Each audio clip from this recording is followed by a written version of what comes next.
বাগেরহাট জেলার 4টি সংসদীয় আসন পুনর্বহলের দাবিতে মানববন্ধন ও আলোচনা সভার আয়োজন করেছে বাগেরহাট জেলার সর্বদলীয় সম্মিলিত কমিটি। সকালে জাতীয় প্রেস ক্লাব প্রাঙ্গণে এই মানববন্ধনের আয়োজন করা হয়।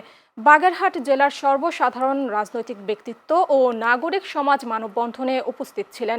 বক্তারা বলেন, নির্বাচনকে কেন্দ্র করে নতুন একটা প্রহসন শুরু হয়েছে।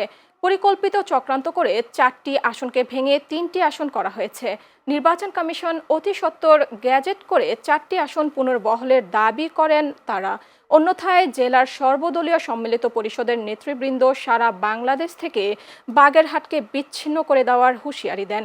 মানববন্ধন শেষে বিকেলে ন্যায্য দাবি ও অধিকারের লক্ষ্যে গণসমর্থিত স্মারকলিপি প্রধান নির্বাচন কমিশনের কাছে প্রদান করবেন বলে জানিয়েছেন তারা।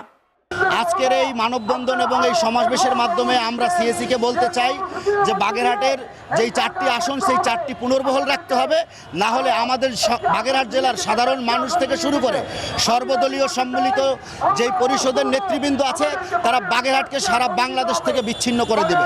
কারণ আপনারা জানেন যে বাংলাদেশের একটি অন্যতম অঞ্চল হচ্ছে মোংলা বন্দর এবং সুন্দরবন।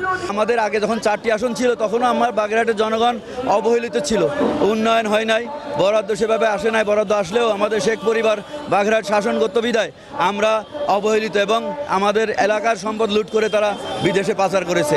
আর যদি 4টা থেকে 3টি আসন হয় তাহলে আমাদের বরাদ্দ আরও কমে যাবে। আমরা আজকে বিধি মোতাবেক নির্বাচন কমিশনে সমগ্র বাগেরহাটের নেতৃবৃন্দ, জনগণ, ব্যক্তি, সংস্থা সবাই আমরা আমাদের আবেদন পেশ করব এবং এই আবেদনে আমরা তুলে ধরব কী কারণে, কী অবস্থায় আয়তন, জনসংখ্যা, ভৌগোলিক অবস্থান এবং যাতায়াত এই সব কিছুর ভিত্তিতে বাগেরহাটে যে 4টি আসন প্রাপ্য এটি আমরা তুলে ধরব।